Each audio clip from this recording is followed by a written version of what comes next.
बिस्मिल्लाहिर्रहमानिर्रहीम। अस्सलाम वालेकुम नादरीन, आप यूट्यूब चैनल देख रहे हैं, मैं इमरान खान हूँ। नादरीन, अब्बास अरागची रशिया में हैं और रूस से जो स्टेटमेंट दिए हैं ईरान के वज़ीर ख़ारजा ने, उनमें बहुत ज़्यादा कॉन्फिडेंस दिखाई दे रहा है। एक तो अरागची के मुताबिक मुज़ाकरात के नए दौर के लिए अमेरिका की जानिब से एक और दरख्वास्त मौसूल हुई है, यानी अमेरिका ये चाहता है कि दोबारा मुज़ाकरात के लिए बैठें। ये दावा किया अरागची ने।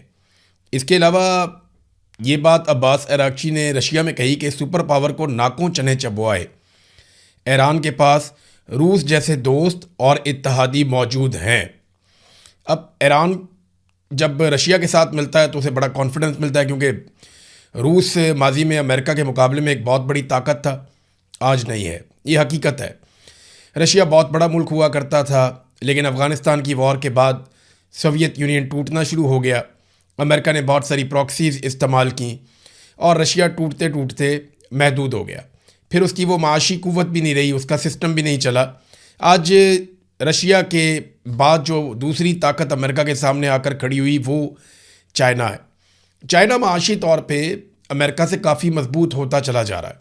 फ़ौजी एतबार से चाइना आज तक टेस्ट नहीं हुआ, यानी कोई ऐसा बड़ा टेस्ट चाइना का नहीं हुआ जिससे वो साबित कर सके कि उसकी फ़ौज अमेरिका से बेहतर है।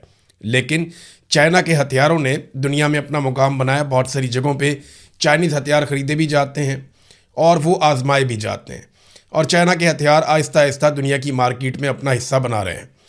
अब तो ये अरागची का काफ़ी काबिल एतमाद किस्म के उनके स्टेटमेंट हैं, बड़ा भरोसा उनको हुआ अपनी ताकत के ऊपर, और रशिया ने काफ़ी बकअप किया है। जितना मजबूत स्टेटमेंट रशिया की गवर्नमेंट की जानिब से दिया गया अरागची के आने पर, ऐसा ज़बरदस्त मजबूत स्टेटमेंट किसी और ने नहीं दिया। अब पाकिस्तान जो है वो सालिसी की बदस्तूर कोशिशें कर रहा है। देखिए होती है या नहीं होती, लेकिन जो एक तजवीज़ पहुंचाई गई ईरान की जानिब से पाकिस्तान के ज़रिए से अमेरिका को, अमेरिका ने उसके ऊपर फिर मीटिंग की, और डोनाल्ड ट्रंप ने एक बड़ी अहम मीटिंग की है गुज़िश्ता रात को अमेरिका में। क्योंकि अमेरिका में अब रात शुरू हुई है जब आप ये वीडियो सुन रहे हैं, तो जब पाकिस्तान में रात थी और अमेरिका में दिन था, तो अमेरिका में डोनाल्ड ट्रंप ने बड़ी अहम एक मीटिंग की है और उसमें गौर किया इन बातों पर जो तजावीज़ ईरान ने दी है।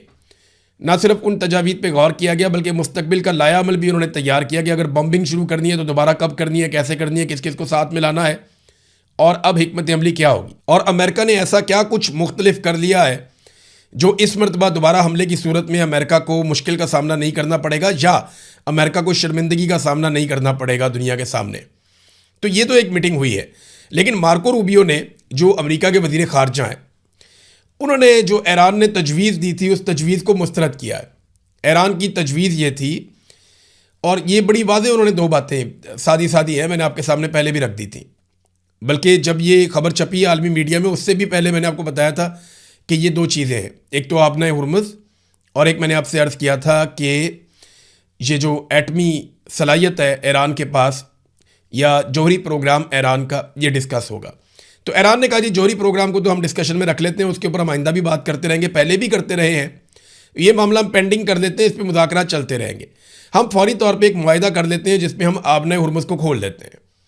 और जो ईरान ने उसमें तजवीज़ दी थी वो ये दी थी कि एक मुआहिदा करते हैं अमेरिका और ईरान के बीच में आबना हुर्मुज़ को खोलने के हवाले से, और उस मुआहिदे के मुताबिक अमेरिका नाकाबंदी ख़त्म कर देगा और ईरान आबना हुर्मुज़ को खोल देगा। लेकिन मार्को रूबियो ने कहा कि अमेरिका इन तजावीज़ को मुस्तरद करता है, क्योंकि ईरान ने सख्त शराइत के तहत आबना हुर्मुज़ की बंदिश खोलने का कहा, जो हमारे लिए काबिल कबूल नहीं है। ईरान का कहना यह है मार्को रूबियो के मुताबिक कि जहाज़ रानी सिर्फ उस सूरत में हो सकेगी, या आबना हुर्मुज़ में से जहाज़ सिर्फ उस सूरत में गुजरेंगे जब ईरान के साथ हम आहंगी की जाएगी या उनसे बाकायदा इजाज़त ली जाएगी। अगर कोई बग़ैर इजाज़त लिए या ईरान से कोऑर्डिनेशन किए बगैर यहाँ से गुजरेगा तो उसको या तो उड़ा दिया जाएगा या फिर उसके ऊपर जुर्माना आयद कर दिया जाएगा। ये मार्को रूबियो ने कहा जी हमें काबिल कबूल नहीं है। फिर मार्को रूबियो ने एक और स्टेटमेंट दिया। डोनाल्ड ट्रंप ने कहा था, आपको याद होगा, कि हमने ईरान के तकरीबन तमाम मिसाइल ख़त्म कर दिए हैं और उनकी मिसाइल साइट्स तबाह कर दी हैं। अब ईरान के पास हमला करने की सलाहियत नहीं है, हम जंग जीत चुके हैं, ये डोनाल्ड ट्रंप ने कहा था। मार्को रूबियो ने इसके बरक्स एक स्टेटमेंट दिया है। डोनाल्ड ट्रंप ने तो 100% मिसाइल ईरान के ख़त्म कर दिए थे, लेकिन मार्को रूबियो ने कहा नहीं, 50% मिसाइल जो है वो सलाहियत ईरान के पास अभी बाकी है और ईरान इतने हथियार रखता है कि वापस 50% हथियारों से हमला भी कर सकता है। एक और नाज़रीन डेवलपमेंट आई इसमें, ये बड़ी दिलचस्प है। ईरान के नायब सदर का एक स्टेटमेंट है, पहले वो आप देख लें। ईरानी नायब सदर ने कहा कि माजी में हमारी तौहीन करने वाले ममालिक, वो ममालिक जो हमें जलील करते थे, वो ममालिक जो हमें जेट फ्यूल बरामद करने से इनकार करते थे, आज वही ममालिक अपनी तवानाई की सप्लाई को महफूज बनाने के लिए और अपने बहरी जहाज़ों को आबनाए हुर्मुज़ में से गुजारने के लिए हमसे इजाज़त के लिए इल्तजा कर रहे हैं। ये बड़ा फातिहाना किस्म का स्टेटमेंट है। यानी ये तो ईरान ऐसा लगता है अपनी फतह का ऐलान कर रहा है कि जो ममालिक कल तक ये करते थे वो करते थे, आज वो ममालिक देख लें कि हम कैसे। ये गुज़िश्ता 2 दिनों से ईरान के स्टेटमेंट बड़े सख्त हो रहे हैं। ईरान के मुख्तलिफ जो लीडर्स हैं वो कभी यूरोपियन स्टेटमेंट्स के ख़िलाफ़ बात करते हैं। यानी एक और स्टेटमेंट मैं देख रहा था, ईरान के एक बड़े लीडर हैं, उन्होंने कहा कि जर्मनी का, क्योंकि एक बयान आया अमेरिका के बारे में कि अमेरिका के पास कोई मंसूबा नहीं है इस जंग से निकलने का, और उन्होंने कहा कि ये मामला इस तरीके से हल भी नहीं होगा। लेकिन उन्हें भी याद दिलाया गया ईरान की जानिब से, ईरानी क़यादत की जानिब से कि जनाब आप भी दिसंबर में ये कह रहे थे कि चंद हफ्तों के अंदर ईरान का ये हो जाएगा वो हो जाएगा, तो वो देखें हम तो अपनी जगह पे खड़े हैं। तो ईरानी ना अब सबको जवाब दे रहे हैं, यूरोपीय ममालिक में भी कुछ को जवाब दे रहे हैं, अमेरिका को भी जवाब दे रहे हैं, इसराइल को भी जवाब दे रहे हैं और जारहाना बयानात दे रहे हैं। ये नायब सदर का स्टेटमेंट ये कोई छोटा स्टेटमेंट नहीं है। उन्होंने कहा जो ममालिक हमें जलील करते थे, हमारी तौहीन करते थे, हमें जेट फ्यूल बरामद करने से इनकार करते थे, वो हमसे इल्तजा कर रहे हैं कि हमारे जहाज़ों को यहाँ से गुजरने दें आबनाए हुर्मुज़ में से। तो ईरान का रवैया रशिया जाने के बाद मैंने कहा ना, काफ़ी उन्हें कॉन्फिडेंस आया है। रशिया ने, मुझे लगता है कि ईरान के साथ काफ़ी सारी चीज़ें तय की हैं। नेटो का सालाना एक सरबराही इजलास होता है नाज़रीन। ये नेटो के जो ममालिक हैं, ये मगरबी ममालिक हैं, ज़्यादातर अमेरिका के सारे इत्तहादी हैं। तो ये नेटो ममालिक इकट्ठे होते हैं, इनका सालाना एक सरबराही इजलास होता है जिसमें तय करते हैं पूरा साल क्या हुआ, अगले साल क्या होगा, और ये अपनी हिकमत अमली बनाते हैं। अब नेटो वाले जो हैं वो इस रवायत को ख़त्म करने पे गौर कर रहे हैं कि अब हर साल इजलास बुलाने की ज़रूरत ना पड़े। और सादा जो इसकी वजह बताई जा रही है इंटरनेशनल मीडिया में, वजह ये बताई जा रही है कि वो डोनाल्ड ट्रंप को अवॉइड करना चाहते हैं कि अगर डोनाल्ड ट्रंप आएगा नेटो की सरबराही इजलास के अंदर, वो कोई ना कोई ऐसी बात करेगा, बड़ी बदमज़गी अमेरिका की और मगरबी ममालिक की पैदा हो जाएगी। तो ट्रंप के साथ कशीदा मुलाकात से बचने की कोशिश है ये, और कुछ नहीं है। तो इस मामले में वो कहते हैं जनाब इसको मामले को अगर मौखर ही कर दिया जाए तो अच्छी बात है, नेटो का जो सरबराही इजलास है वो ना हो। चीन ने नाज़रीन अक़वाम मुत्तहिदा में एक बड़ा सख्त स्टेटमेंट दिया है और चीन ने वही पोजीशन उनकी वही है, लेकिन ये अमेरिका के लिए बड़ा सख्त स्टेटमेंट है। आबनाए हुर्मुज़ इस वक्त सबका मसला बना हुआ है ना, तो इस पर चाइना ने जो स्टेटमेंट दिया, उनके जो चीन के सफ़ीर हैं अक़वाम मुत्तहिदा में, उन्होंने कहा जी कि आबनाए हुर्मुज़ की बंदिश की जो असल वजह है वो अमेरिका और इसराइल का ईरान के ऊपर हमला है, और ये बिला जवाब हमला है, इसकी ज़रूरत नहीं थी।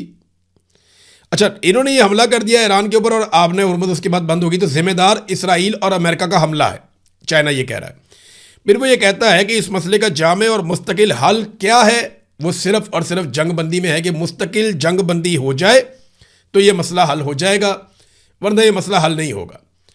तो इसमें सारे बैठ के एक मुस्तकिल जंगबंदी करवाएं जिसके नतीजे में ये मसला हल होगा, वरना ये मसला इसी तरह जारी रहेगा। नाज़रीन, कुन्नर में वहाँ पे एक हमला हुआ है और वहाँ की गवर्नमेंट ने इल्ज़ाम लगा दिया पाकिस्तान के ऊपर कि पाकिस्तान ने ये हमला किया है, और वो कहते हैं जी हमारा काफ़ी नुकसान हुआ है यहाँ पे इस हमले में। अब पाकिस्तान ने जो है वो ये कहा कि नहीं, ये ऐसा नहीं किया, पाकिस्तान ने ऐसा नहीं किया, पाकिस्तान ने ये अटैक कुन्नड़ में नहीं किया, बल्कि पाकिस्तान की तरफ से कुछ ज़राए ये भी बता रहे हैं कि कुन्नड़ में कोई दहशतगर्दों का मरकज़ था, वहाँ पे कोई तरबियत दी जा रही थी दहशतगर्दों को, और वहाँ कोई धमाका हो गया तरबियत के दौरान, और वो नुकसान पाकिस्तान पे डालने की वहाँ की हुकूमत कोशिश कर रही है। ये पाकिस्तान का मौक़िफ़ है। जबकि अफ़गानिस्तान का मौक़िफ़ ये है कि पाकिस्तानी फ़ोर्सेस की जानिब से अटैक किया गया है और वहाँ बमबारी की गई है, जिसके नतीजे में वो ये दावा करते हैं कि वहाँ सिविलियंस का नुकसान हुआ है। अब ये तो अफ़गानिस्तान का मामला ना, इस पर तो अफ़गानिस्तान का मौक़िफ़ अपना है, पाकिस्तान का अपना है, लेकिन पाकिस्तान के अंदर एक ही दिन में 3 बड़े खौफनाक वाक़यात हुए हैं। हमारे बड़े अच्छे जर्नलिस्ट हैं मोहम्मद फ़हीम साहब, वो इसको रिपोर्ट करते हैं कि एक दिन में 3 मुबैना ड्रोन हमले हुए। खैबर अकाखेल में ड्रोन हमला, बच्चों समेत 7 अफराद वहाँ पे ज़ख्मी हो गए। पेशावर हसन खेल में ड्रोन हमला, और शुमाली वज़ीरिस्तान में ड्रोन जो है मुस्लिम लीग नून के रहनुमा मलक लियाकत अली वज़ीर का बेटा और 2 भतीजे समेत 3 बच्चे भी वहाँ पे ज़ख्मी हो गए।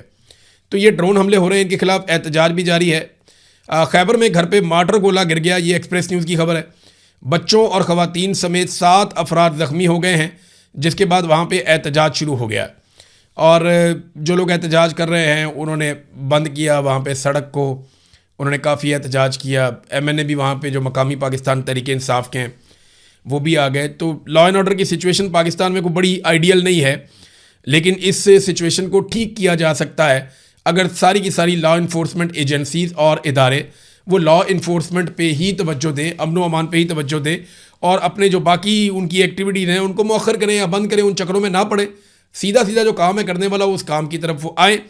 यहाँ ज़्यादातर तवज्जो इस बात पे होती है कि इमरान खान को कैसे गिराना है, इमरान खान को नुकसान कैसे पहुँचाना है, पाकिस्तान में मौजूदा रजीम को बरकरार कैसे रखना है, एक्सटेंशन कैसे लेनी है, ताहयात इस्तिस्ना को कैसे बचाना है, ज़्यादा माल कैसे बनाना है। पाकिस्तान में देखें ना, इन्होंने दावे किए थे कि बहुत बड़ी सरमायाकारी आएगी। SIFC बनाई थी आर्मी चीफ ने और खरबों डॉलर का कहा था कि इतना पैसा यहाँ से आ जाएगा, इतना वहाँ से आ जाएगा। तो 250 अरब तो इन्होंने गिनवाया हुआ सीधा सीधा ही फिंगर टिप्स के ऊपर। 1 अरब डॉलर भी ये पाकिस्तान में नहीं ला पाए, बल्कि जो पैसा दोस्त ममालिक का पड़ा हुआ था वो भी अब आंखें दिखाते हैं। UAE ने अपना पैसा वापस मांगा, वो पैसा वापस किया कैसे, वो सऊदी अरब से लेके वापस कर दिया, और उसके बदले में फौरी तौर पे सऊदी अरब में अपनी फ़ौज भिजवा दी, अपने तैयारे और लड़ाई का सामान भिजवा दिया। और देखें ये उस मुआहदे के तहत मुझे देखें कोई एतराज़ नहीं है। सऊदी अरब हमारा बरादर इस्लामी मुल्क है, हमें एतराज़ नहीं होना चाहिए। हमारा बरादर इस्लामी मुल्क है, वो हमारी हिफाजत के लिए, हमारी मदद के लिए आ सकते हैं, हम उनकी हिफाजत के लिए, उनकी मदद के लिए जा सकते हैं। लेकिन अगर 2 मुसलमान मुल्कों में लड़ाई हो जाए तो फिर पाकिस्तान को कहाँ खड़े होना है, इसके ऊपर हमने कभी डिस्कशन ही नहीं की। जो अहम नुक्ता है वो ये है कि सऊदी अरब के ऊपर कोई दुश्मन मुल्क ऐसा अटैक कर दे जो पाकिस्तान का भी दुश्मन है। फ़र्ज़ करें सऊदी अरब पे इसराइल अटैक कर देता है, तो पाकिस्तान तो पूरा खड़ा हो जाएगा सऊदी अरब के साथ और कहेगा जी हम आपके साथ हैं, ऐसी तैसी, हम भी मरेंगे, इनको भी मारेंगे, नहीं छोड़ेंगे। लेकिन अगर सऊदी अरब की और ईरान की लड़ाई हो जाती है तो ऐसे में पाकिस्तान किसके साथ खड़ा होगा? ऐसे में पाकिस्तान का रोल क्या होना चाहिए, ये चीज़ें पार्लियामेंट में डिस्कस होनी चाहिए थी, ये चीज़ें कैबिनेट में डिस्कस होनी चाहिए थी।